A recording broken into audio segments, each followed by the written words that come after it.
Zweig Group invites all AEC industry leaders to the 2024 AEC Small Business and Entrepreneurship Forum, the premier event for small firms in the AEC sector. Experience innovative strategies and insights on May 21st, crafted by Zweig Group's industry experts. Engage in keynotes and interactive sessions focused on recruitment, retention, and business growth. Join Zweig Group for this unique networking opportunity and take your business to new heights. Secure your spot today and be part of the AEC industry's future. Visit zweiggroup.com for more information. The Zweig Group team looks forward to welcoming you.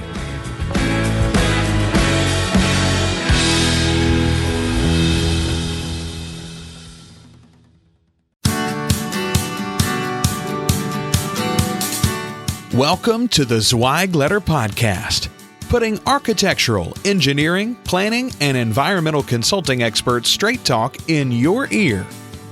These podcasts deliver great interviews with industry leaders and Zweig Group's 3 decades of invaluable research, leadership, management, marketing, client, and HR advice directly to you, free of charge.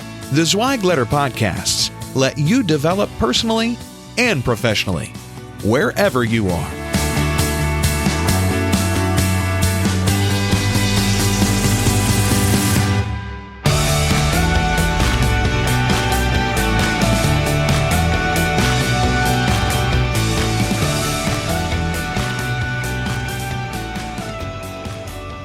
Hey everyone, and welcome to the Zweig Letter Podcast. I'm your host, Randy Wilburn, and I am here today with none other than Mark Zweig, chairman of Zweig Group.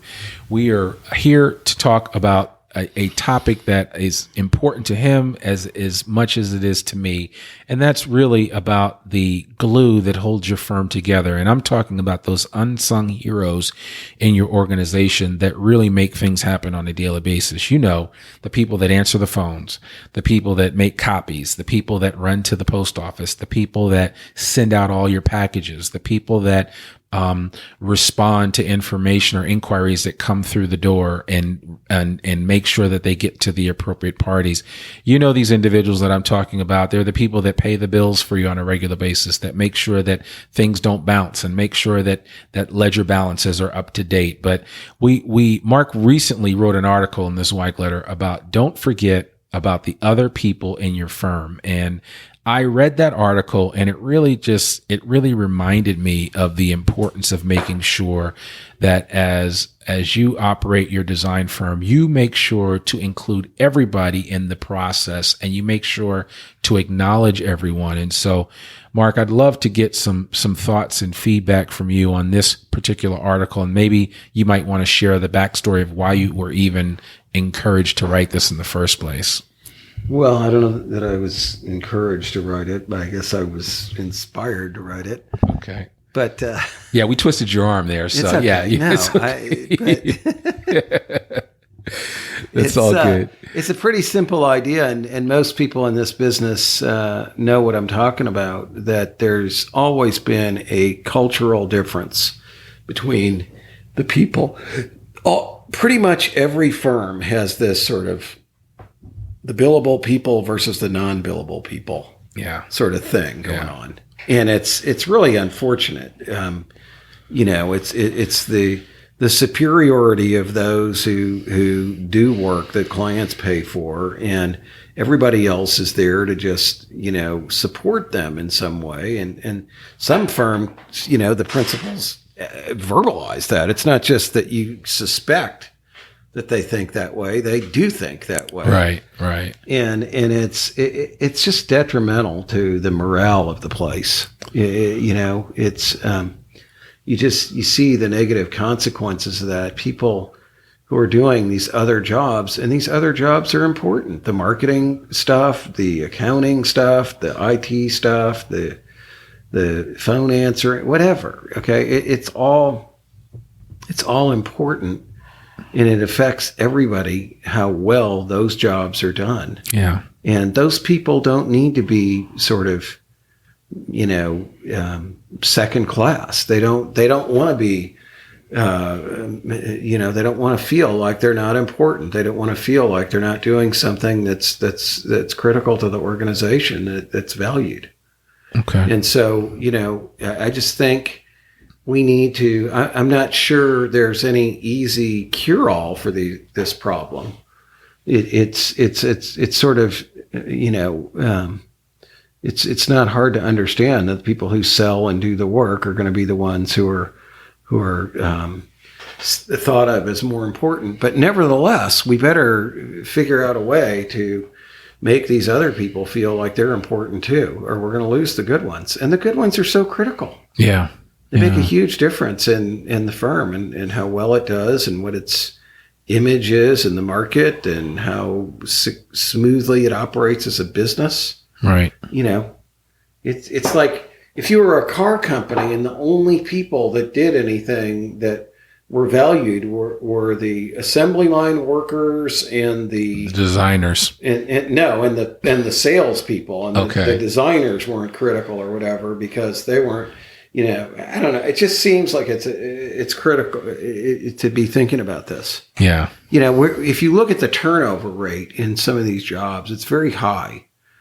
And it's costly for the business. Then you look at the business and you go, oh, the average AE firm's got a 70 to 80 day collection period. What the hell is that about? Right. Why would anybody tolerate that? Yeah.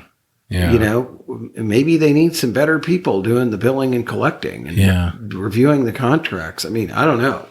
But it's like, you can just go down the list of whatever it is and go, why don't they do a better job with that? I mean, I saw some graphic design that was done recently by an engineering company. It was so horrible. I was literally speechless by the quality of it, as bad as it was. And I thought, I can't believe these guys, as big as they are, couldn't afford to have a decent graphic designer here. Yeah. And then I started thinking about the firm and its culture. And I thought, you know what? If they had a good graphic designer, they'd probably quit because they treat their revenue producers like gods, and everybody else is treated like they're lower than whale shit. Yeah. I mean, it's just, there is such a difference in the culture, and of how people are treated. Yeah, absolutely. And just to clarify that it doesn't get much lower than that. So, yeah. I mean, I've seen it, at the University of Arkansas. I've taught in 2 different colleges there. And it's interesting to me how much better one of them treated me. I started as an adjunct and now I'm a regular faculty member, but I was an adjunct in 2 different departments, and just how I was treated was, or 2 different colleges, how I was treated was markedly different as an adjunct from one college to the other. Really? In one case, you're included in all the faculty meetings, you get an office, you get a mailbox slot. You're on all electronic communications that any faculty member would get. You're invited to all faculty meetings, etc. Parties, whatever. In the other place, you are virtually ignored. And it's because, in the tenured track faculty are treated like gods. Yeah. But you're nothing. So which one do you think somebody wants to work for? Well, the first one I would say, Exactly. I mean, it sounds like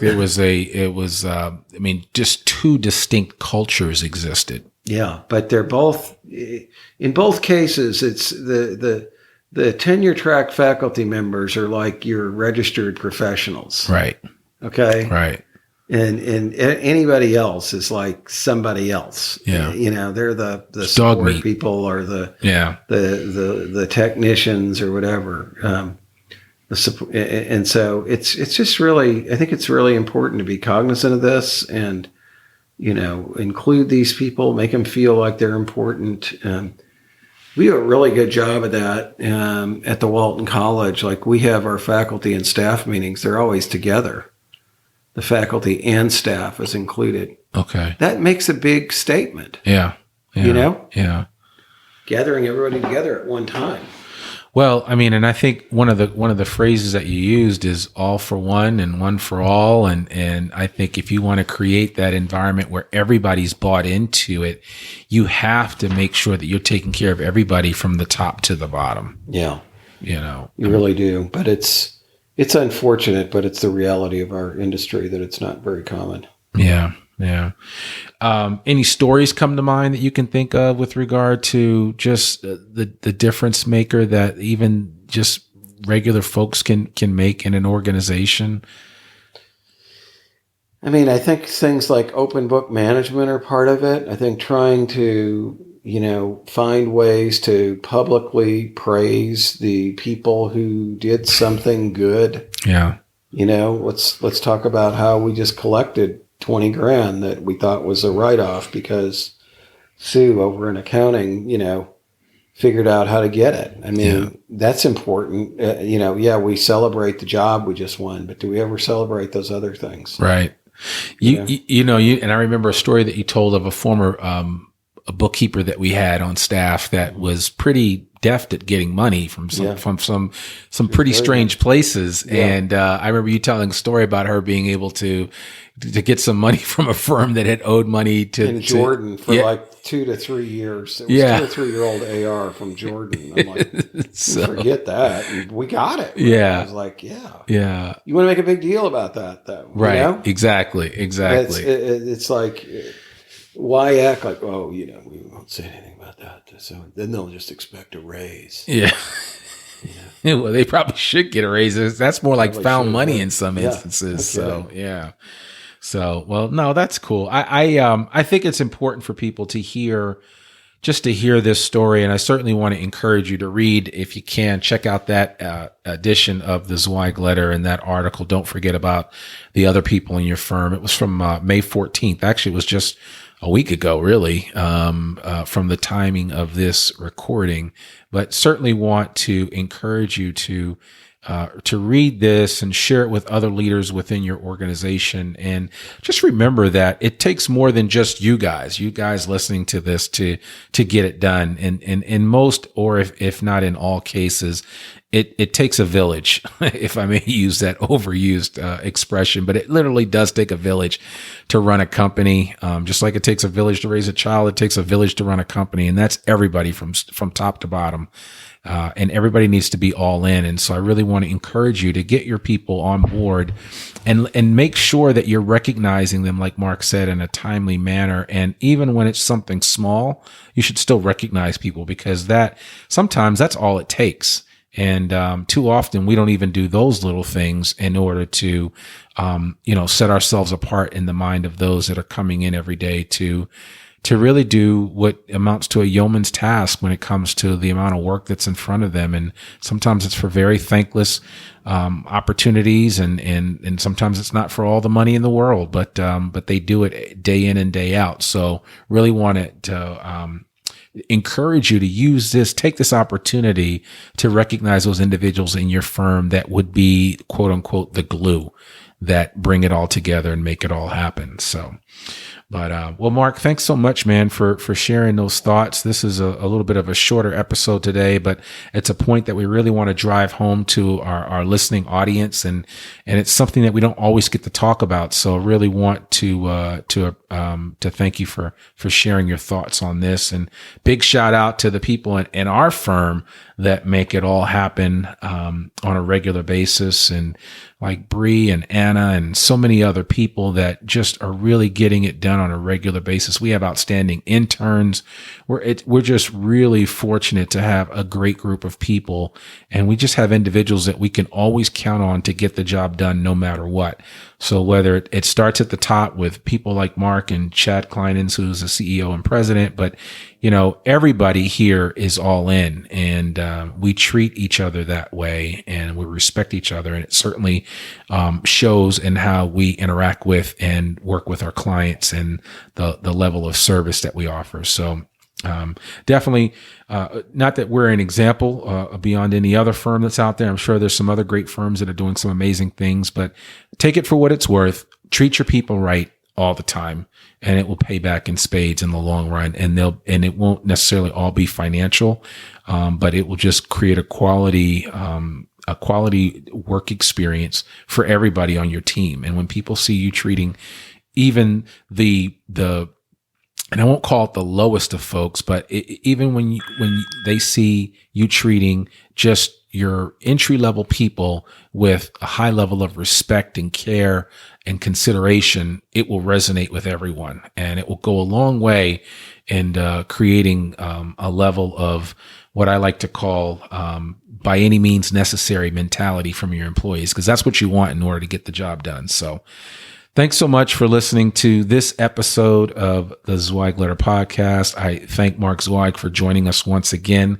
I want to remind you about a couple of things that we're doing here at Zweig Group a little differently. One thing is we have a gift for you. Just because you're a listener, because you are taking the time to put us between your ears and take in what we have to share, we want to gift to you a digital copy of the Zweig Letter on a weekly basis.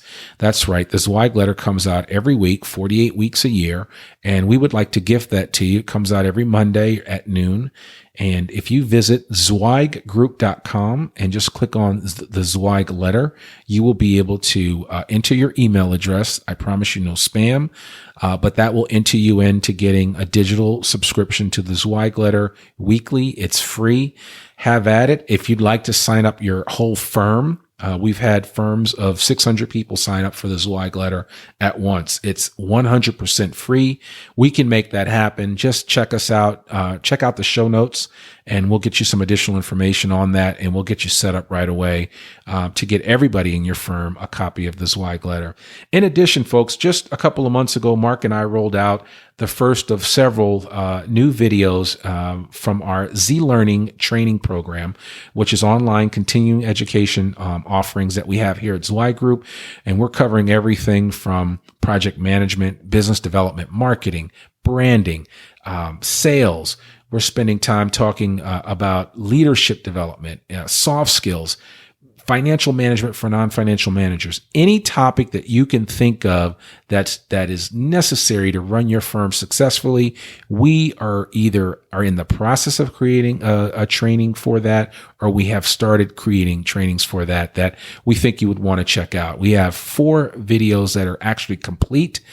They are on our website. Just visit zweiggroup.com/Z-Learning for more information. Check out your videos.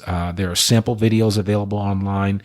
There are a number of means for you to check out what we have to offer from a continuing education perspective. And the best thing about it is that you do get continuing education or professional development hours for these trainings. We are certified with AIA, SMPS, SHRM, ACEC for some trainings that we do, and we certainly want to encourage you to take part in these programs when and where possible. So that's all we have for today.